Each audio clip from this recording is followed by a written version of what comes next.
Essa é uma pergunta muito frequente, né? Tanto aqui nas redes sociais, vira e mexe alguém me manda perguntando por inbox, nas caixinhas, né? Às vezes os próprios pacientes já vêm com esse hábito de contar calorias. E será que isso realmente é essencial? Bom, eu acho legal a gente considerar contextos, né? Quando a gente está falando de dieta mais prescritiva, né? Então, assim, a dieta, né, o plano alimentar, ele pode ser mais rígido, né? Então, vamos pensar que a gente tem uma linha aqui, né? E quanto mais para um extremo ele tá, mais rígido em relação a porções, a quantidades, né? São as pessoas que pesam comida, que realmente têm um controle calórico bem rígido, e controle de macronutrientes também, então sabem exatamente quanto de proteína, quanto de carboidrato elas estão consumindo, tá? Então, talvez o grupo que conta calorias está próximo aqui desse extremo. E a gente tem um outro extremo que é a pessoa que come aí, às vezes nem segue dieta, mas também não tem percepção de quanto come, não tem consciência de quanto come, né? Vai comendo por conveniência ou porque tá, né, mais próximo e mantém lá aquele hábito alimentar dela sem controle nenhum. Tá? Quando a gente vai fazer uma prescrição de dieta, né, então quando o nutricionista vai indicar uma dieta para a pessoa, ele pode, né, fazer essa dieta prescrita de forma bem quantitativa também, então para aquele lado aqui da nossa linha, vamos dizer assim. Ou a gente pode fazer uma dieta ainda assim livre, né, em quantidades, mas com uma forma um pouco mais quantitativa, qualitativa, por exemplo. Como assim, Nutri? Então essa pessoa aí que não tem um controle na dieta, que não tem um hábito formado, que belisca muito, né? Talvez a primeira meta que eu posso colocar para essa pessoa, a primeira dieta, né? Eu posso só falar de horários das refeições, posso falar só o que ela tem que comer, o grupo de alimento que ela tem que consumir em cada uma das refeições, mas eu não posso não prescrever quantidade, tá? Então eu vou colocar para ela que no café da manhã dela tem que ter uma porção do grupo da proteína, né? Alguma quantidade, algum alimento aí desse grupo, e o ovo está presente nesse grupo, por exemplo. Eu posso falar que tem que ter algum alimento que vai ofertar carboidrato, né? Mas não falo de quantidade também. E aí tem pão, tem tapioca, tem frutas, né, nesse grupo de que vai ofertar carboidrato, por exemplo.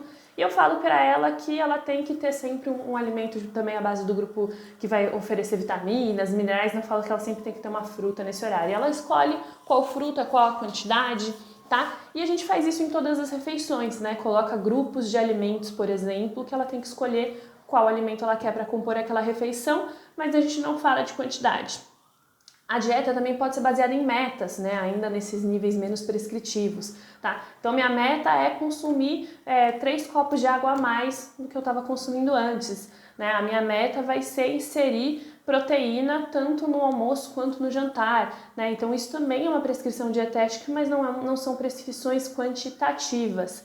Tá? Então a gente não precisa, né, prescrever em grama, né, para todo mundo, né? A gente tem que entender o contexto da pessoa. Às vezes alguém que já está com o peso adequado, que tem um hábito alimentar saudável, que já come em qualidade, mas a gente sabe que está com déficit proteico aí na alimentação. Vamos pensar no idoso, por exemplo, né? Às vezes a gente atende um idoso e ele já tem lá o hábito dele do café da manhã, sempre tem fruta nessa refeição, o pãozinho dele com café.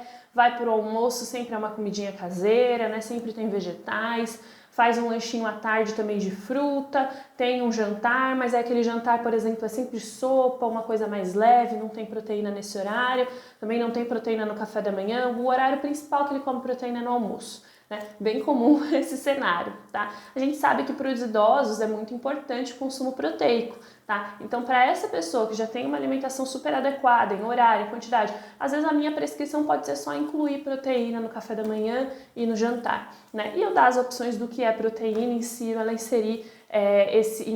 inserir esses alimentos com uma série de opções, formatos, receitas, tá? Mas não vai ser uma dieta totalmente quantitativa, tá? Agora a gente pode migrar um pouquinho nessa régua que eu falei, nessa linha, né, para as dietas mais prescritivas, tá? Que é normalmente o tipo de dieta que eu trabalho. Por que eu trabalho com esse tipo de dieta? Quando a gente está falando de nutrição esportiva, normalmente, aí eu vou dizer um normalmente, né, forte, mas são pessoas que às vezes já querem uma mudança de composição corporal mais sutil, às vezes são pessoas que já estão no peso adequado ou estão com um pouco de gordura a mais e querem, né, ainda ganhar massa muscular, ainda perder gordura, tá? Então são pessoas que às vezes ou estão visando a parte estética, né, ou realmente o desempenho. E aí para esse perfil, para esse público, né, Pode ser necessário dietas mais prescritivas, tá? Então dietas com quantidades muito mais precisas, e aí sim, cada dieta dela vai ter os grupos dos alimentos, cada refeição dela vai ter os grupos dos alimentos que ela vai escolher, mas também vai ter a quantidade desses alimentos, tá?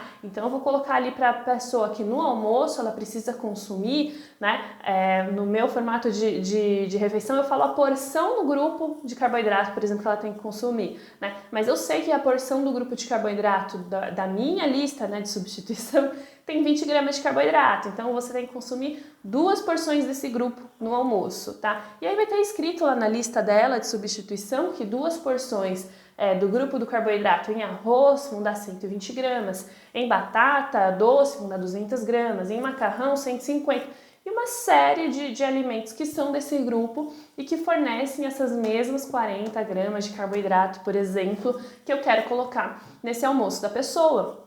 Tá? Dessa forma, quando ela faz trocas, ela tá com um controle calórico muito maior, ela troca alimento, mas não muda, né?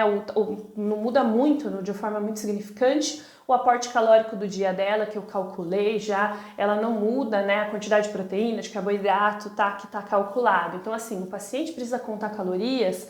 Não precisa, mas alguém precisa contar para ele, né? Então, se você procura um nutricionista com esses objetivos, né, principalmente se for na parte de nutrição esportiva, né, a dieta tem que ter sido calculada. Você precisa saber, né, ou pelo menos o nutricionista precisa saber qual que é o valor calórico da sua dieta, quanto de carboidrato, quanto de proteína, quanto de gordura foi considerado, tá? Para você conseguir, sim, esses objetivos da parte de nutrição esportiva. Então, às vezes eu brinco assim, quanto mais extremo, né, são seus objetivos, então eu realmente quero volumes musculares acima da média, quero evoluir nesse treino de força, né, quero ficar grande, né, ou quero baixar super minha quantidade de gordura, quero ter definição, né, então quanto mais extremos os objetivos, tanto estéticos ou de rendimento, quero correr uma maratona, um triatlon, né, mais controle na dieta você precisa, né, mais saber, né, o volume calórico, a quantidade, os horários, mas isso vai ser importante para os seus objetivos, tá? Então tem que entender em qual situação da linha aqui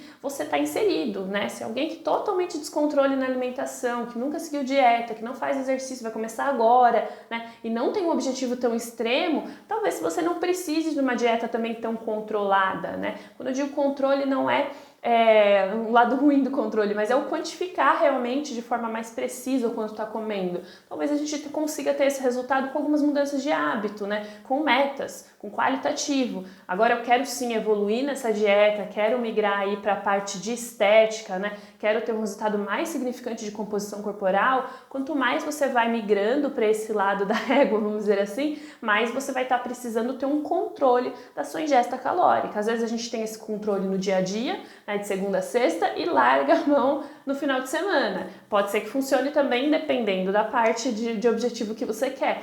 Pode ser que a gente precisa também ter um controle em todos os momentos, tá? Então contar caloria depende para quem, né? Não acho que você precise fazer, porque a caloria não é a única coisa que importa, né? Mas alguém tem que ter calculado, tem que ter um planejamento calórico aí, planejamento de calorias, de consumo calórico, dependendo do seu objetivo. Certo? Espero ter esclarecido essa dúvida. Qualquer coisa, comenta aqui, manda para mim sua dúvida. Tchau, tchau!